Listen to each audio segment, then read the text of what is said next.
All right, I'm about to show you a violent use of physical force by police officers against my client, Michael Payne, who is a local track and field and soccer coach at a high school.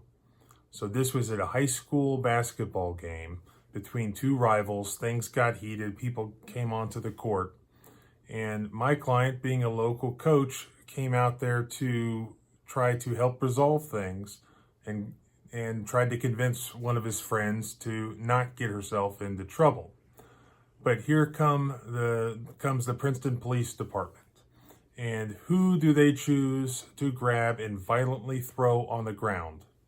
That's my client, who had done nothing wrong. He had threatened nobody. He had committed no crime, yet he is violently thrown to the ground in such a manner so as to fracture his knee, to put him out of work for an extended period of time. Did he commit any crime? No. He wasn't charged with having committed any crime. But he was the one that they chose, the Princeton Police Department, to slam him on the ground, to forcibly escort him out of the building. Again, no criminal charges, nothing at all. So I was able to get the surveillance footage from the school. I did have some footage that were taken by some people in the stands. So take a look at it yourself. Here we have it from several different angles. And see for yourself whether or not you think that Mr. Payne is committing any crimes, or whether there's any necessity at all to engage in a violent use of physical force against him. Right now what you're seeing is the end of the basketball game. Both sides are shaking hands. And I'll go ahead and play this first one straight through so you can see that I didn't cut and paste it at all, the events as they actually occurred the first go around. Then we'll see it slow motion a little bit and from a couple different cameras.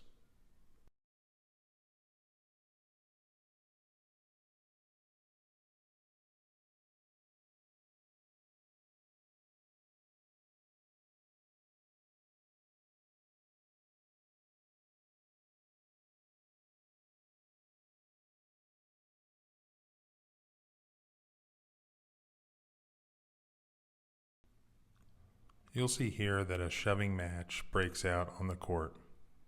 And this is not where our incident happens. It actually happens after this one finishes.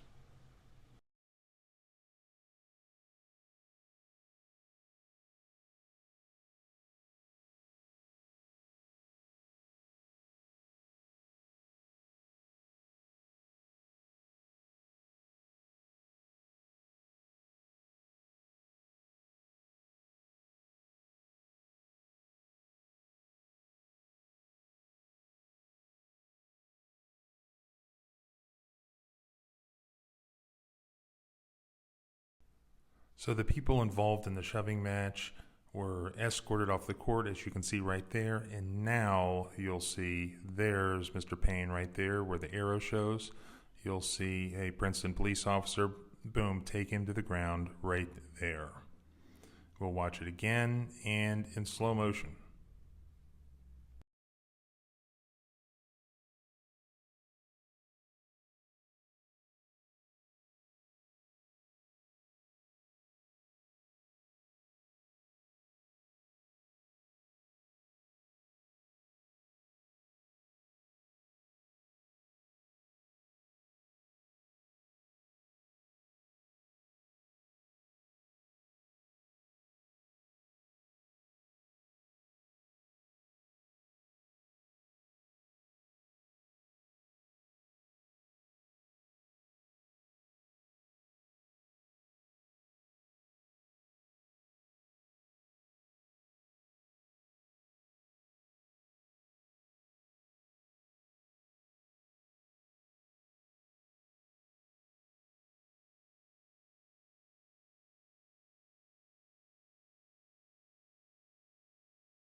All right, here it is from another camera and another angle.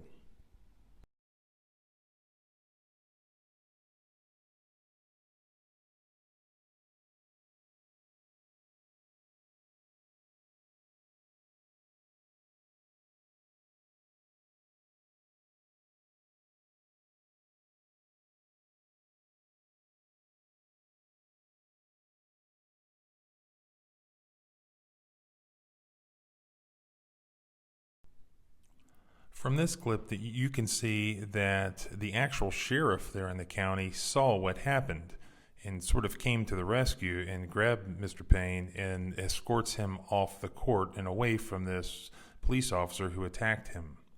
But you'll see that the police officer follows up and he tries to get his hands on him again and takes him out of the building. Here's yet another angle right here. You can really see this one the best.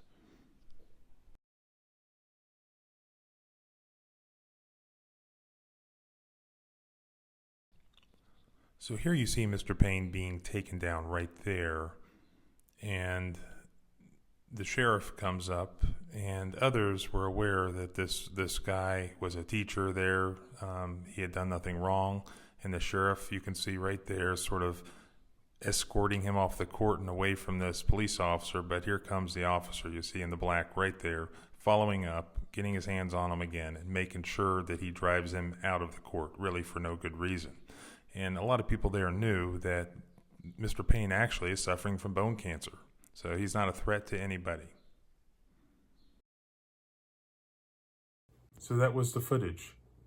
Were Mr. Payne's civil rights violated? Well, it's a violation of our Fourth Amendment rights if the police use excessive force against us. Now, he wasn't an arrestee. He wasn't in police custody. Therefore, the Fourth Amendment applies. We have what are known as the Graham factors. So really the first thing we look at is, was he suspected of having committed any crime? And if so, was it a serious crime or something minor? Well, he wasn't even suspected of having committed a crime. Was there any physical threat? Had he been threatening anybody? Police officers, anyone else? Did he pose a threat? Was he armed? No. No to all of those. So I think under the Graham factor review, he wasn't resisting arrest or fleeing arrest or anything like that because he had committed no crime. So under the Graham factors, it's going to be very difficult to justify a use of force against Mr. Payne.